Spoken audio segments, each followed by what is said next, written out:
আর মাত্র কয়েকটা মাস এর পরপরই হয়তো পুরোপুরি পাল্টে যেতে পারে বাংলাদেশ সেনাবাহিনীর দৃশ্যপট। কে হচ্ছেন পরবর্তী সেনাপ্রধান? ক্যান্টনমেন্টের ভেতরে ভেতরে আসলে চলছে কি? ক্ষমতার এই দাবা খেলায় লেফটেন্যান্ট জেনারেল মাইনুর রহমান নাকি লেফটেন্যান্ট জেনারেল মীর মুশফিকুর রহমান?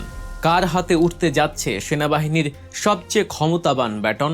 নাকি সব হিসাব নিকাশ পাল্টে দিয়ে সংবিধানে বড়সড় পরিবর্তন এনে বর্তমান সেনাপ্রধান জেনারেল ওয়াকারুজ্জামান নিজেই আসীন হতে যাচ্ছেন সশস্ত্র বাহিনীর সর্বাধিনায়ক বা সুপ্রিম কমান্ডার পদে?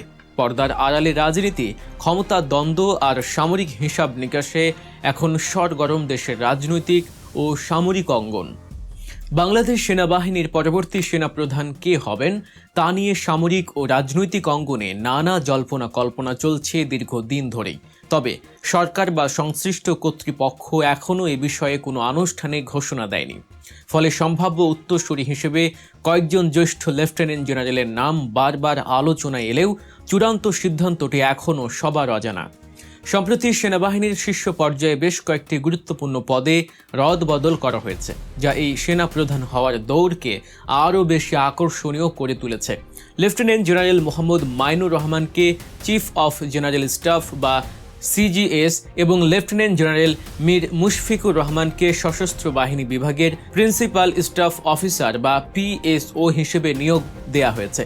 সেনাবাহিনীর কাঠামোতে এই দুটি পদ অত্যন্ত গুরুত্বপূর্ণ। স্বাভাবিকভাবেই তাদের নাম পরবর্তী সম্ভাব্য সেনাপ্রধানের আলোচনায় সবার আগে চলে এসেছে। এছাড়াও বিভিন্ন মহলে লেফটেন্যান্ট জেনারেল মোহাম্মদ শাহিনুল হক এবং লেফটেন্যান্ট জেনারেল মোহাম্মদ ফয়জুর রহমানের নামও সম্ভাব্য প্রার্থী হিসেবে উচ্চারিত হচ্ছে। পরবর্তী সেনাপ্রধান হওয়ার দৌড়ে সবচেয়ে এগিয়ে আছেন তিনি হলেন লেফটেন্যান্ট জেনারেল মাইনুর রহমান। তিনি বর্তমানে সেনাবাহিনীর অপারেশন, পরিকল্পনা ও প্রশাসনিক কার্যক্রমের অন্যতম গুরুত্বপূর্ণ দায়িত্ব সিজিএস হিসেবে দায়িত্ব পালন করছেন। এর আগে তিনি আর্টিলারি ডিরেক্টর এবং দুটি এরিয়া কমান্ডের জিওসি হিসেবে অত্যন্ত দক্ষতার সাথে দায়িত্ব পালন করেছেন। 33তম পদাতিক ডিভিশন ও 24তম ইনফ্যান্ট্রি ডিভিশনের জিওসি হিসেবে তার রয়েছে ব্যাপক অভিজ্ঞতা। বাংলাদেশ সেনাবাহিনীতে সিজিএস পদটিকে সেনাবাহিনীর পর দ্বিতীয় সর্বোচ্চ মর্যাদার পদ হিসেবে বিবেচনা করা হয়।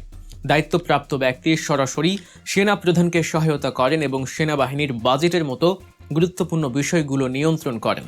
ইতিহাস ঘাঁটলে দেখা যায় বাংলাদেশে এ পর্যন্ত দায়িত্ব পালন করা 17 জন সেনাপ্রধানের মধ্যে 7 জনই সেনাপ্রধান হওয়ার আগে সিজিএস পদে ছিলেন। তাই মাইনুর রহমানের সম্ভাবনা প্রবল। অন্যদিকে লেফটেন্যান্ট জেনারেল মীর মুশফিকুর রহমানও কোনো অংশে পিছিয়ে নেই। পিএসও হিসেবে সশস্ত্র বাহিনীর 3টি বিভাগের মধ্যে সমন্বয় সাধনের মতো জটিল কাজ তিনি করছেন। আর লেফটেন্যান্ট জেনারেল শাহিনুল হক তার দীর্ঘ সামরিক অভিজ্ঞতার কারণে বিবেচনায় আছেন। তিনি অসামান্য সেবা পদক, বিশিষ্ট সেবা পদক এবং জাতীয় শুদ্ধাচার পুরস্কারের মতো সম্মাননায় ভূষিত হয়েছেন। অন্যদিকে লেফটেন্যান্ট জেনারেল ফয়জুর রহমান 2024 সালের 12 আগস্ট প্রতিরক্ষা গোয়েন্দা মহাপরিদপ্তর বা ডিজিএফআই-এর মহাপরিচালক হিসেবে দায়িত্ব গ্রহণ করেন এবং পরে 14 অক্টোবর লেফটেন্যান্ট জেনারেল পদে পদোন্নতি পেয়ে কোয়ার্টার মাস্টার জেনারেল হিসেবে নিয়োগ পান। তার এই পেশাগত দক্ষতা এবং কৌশলগত সক্ষমতা তাদেরকেও যোগ্য প্রার্থী হিসেবে দাঁড় করিয়েছে। তবে শুধু জ্যেষ্ঠতা বা যোগ্যতাই সেনাপ্রধান নির্বাচনের একমাত্র মাপকাঠি নয়। বাংলাদেশ সেনাবাহিনীর প্রধান নিয়োগের ক্ষেত্রে নেতৃত্ব দেওয়ার অভিজ্ঞতা, বিভিন্ন গুরুত্বপূর্ণ কমান্ডে দায়িত্ব পালনের রেকর্ড এবং সরকারের নীতিগত বিবেচনা সহ আরও একাধিক বিষয় গুরুত্ব পায়। সংবিধান অনুযায়ী বাংলাদেশের রাষ্ট্রপতি সশস্ত্র বাহিনীর সর্বাধিনায়ক এবং তিনি প্রচলিত আইন অনুযায়ী সশস্ত্র বাহিনীর প্রধানদের নিয়োগ দিয়ে থাকেন। এই নিয়োগ সাধারণত সরকারের সিদ্ধান্ত ও সাংবিধানিক প্রক্রিয়া অনুসরণ করেই সম্পন্ন হয়। আনুষ্ঠানিক ঘোষণা না আসা পর্যন্ত কোনো কর্মকর্তাকেই নিশ্চিতভাবে পরবর্তী সেনাপ্রধান হিসেবে বিবেচনা করার সুযোগ নেই। কিন্তু এর মাঝেই বোমা ফাটিয়েছে ভারতীয় গণমাধ্যম নর্থ ইস্ট নিউজ। তাদের এক প্রতিবেদনে এক চাঞ্চল্যকর দাবি করা হয়েছে, যা দেশের রাজনীতিতে নতুন করে ঝড় তুলেছে। দাবি করা হচ্ছে বর্তমান সেনাপ্রধান জেনারেল ওয়াকারুজ্জামান হয়তো পরবর্তী সুপ্রিম কমান্ডার বা সশস্ত্র বাহিনীর সর্বাধিনায়ক হতে যাচ্ছেন। খাতায় কলমে 2027 সালের 23 জুন পর্যন্ত বাংলাদেশ সেনাবাহিনীর প্রধান হিসেবে দায়িত্ব পালন করার কথা জেনারেল ওয়াকারুজ্জামানের। 2024 সালে 23 জুন তিনি এই পদে দায়িত্ব গ্রহণ করেন। 3 বছরের এই মেয়াদে তিনি চাইলে রাষ্ট্রপতির অনুমোদন ক্রমে সরকারের সিদ্ধান্তে মেয়াদ বাড়াতে পারেন। কিন্তু নর্থ ইস্ট নিউজের প্রতিবেদন বলছে অন্য কথা। সেখানে বলা হয়েছে পরোক্ষ সামরিক শাসন স্থায়ী করার একটা শঙ্কা দেখা দিয়েছে। বাংলাদেশের সশস্ত্র বাহিনী বিভাগ সরাসরি প্রধানমন্ত্রীর অধীনে থাকে, কিন্তু দাবি করা হচ্ছে বাস্তবে এখনও রাজনীতি নিয়ন্ত্রণ করছে সেনাবাহিনী। সবচেয়ে বড় চমকটি হলো নর্থ ইস্ট নিউজের দাবি অনুযায়ী নিজের ক্ষমতাকে নিরঙ্কুশ করতে জেনারেল ওয়াকারুজ্জামানকে আনুষ্ঠানিকভাবে সুপ্রিম কমান্ডার পদে আসীন হতে হবে, আর এজন্য প্রয়োজন সংবিধান সংশোধন। বর্তমানে বাংলাদেশের সংবিধান অনুযায়ী রাষ্ট্রপতি সশস্ত্র বাহিনীর সর্বাধিনায়ক। এই ক্ষমতা যদি সেনাপ্রধানের হাতে দিতে হয় তবে সংসদে বিল পাশ করতে হবে। রাজনৈতিক দলগুলোর ঐক্যমতের ভিত্তিতে সেনাপ্রধানকে সশস্ত্র বাহিনীর সর্বাধিনায়ক পদে বসানোর এক জোর প্রচেষ্টা চলছে বলে ওই প্রতিবেদনে উল্লেখ করা হয়।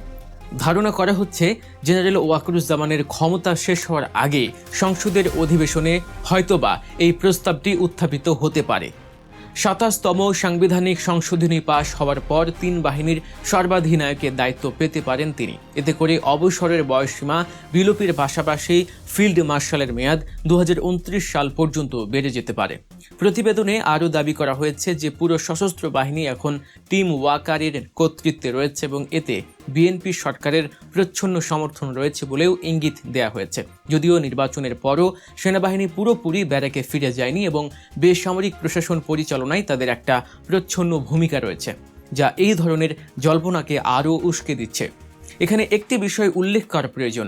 নির্বাচনের আগে বেশ কয়েকটি গণমাধ্যমে সেনাপ্রধান ও তৎকালীন জাতীয় নিরাপত্তা উপদেষ্টার মধ্যকার দ্বন্দ্বের খবর বেশ প্রকট আকার ধারণ করেছিল, যার মূল কারণ ছিল সিজিএস এর শূন্য পদ পূরণ নিয়ে মতবিরোধ।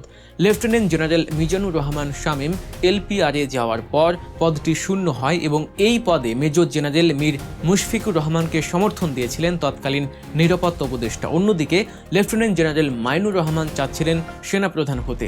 শেষ পর্যন্ত শামীম এলপিআরে যাওয়ার আগেই এই পদে লেফটেন্যান্ট জেনারেল এস.এম. কামরুল হাসানকে নিয়োগ দেওয়াই পরিকল্পনা করে জাতীয় নিরাপত্তা উপদেষ্টা। তবে সেই প্রস্তাব বাতিল করে দেন সেনাপ্রধান, কারণ সেই পরিকল্পনা বাস্তবায়িত হলে জেনারেল ওয়াকারের প্রভাব সীমাবদ্ধ হয়ে পড়ত।